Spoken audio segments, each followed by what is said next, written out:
Hello mga ka-love stars! Welcome sa aking vlog. And for today's video, sisilipin natin ang tahong ni Carla. Ay, sorry! Ang latest na ganap pala noong pumunta kaming Cornwall. Isa sa hindi ko makakalimutan ay ang pag-harvest namin ng tahong o mussels. Grabe! Sobrang dami talaga ng tahong. Lahat ng tahong ay nakadikit sa mga malalaking bato. Bakit kaya sila nakadikit sa mga bato? Ito'y para maka-withstand sa malalakas na hampas ng alon.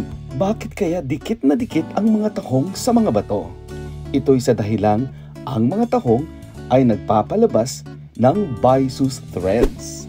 Ang byssus threads ay kamukha ng mga tuyong damo o mga maliliit na lumot. Ito yung nakikita ninyo sa paanan ng mussels. Ang tawag sa kanila ay byssus threads. Yan lamang po, maraming salamat at abangan ang part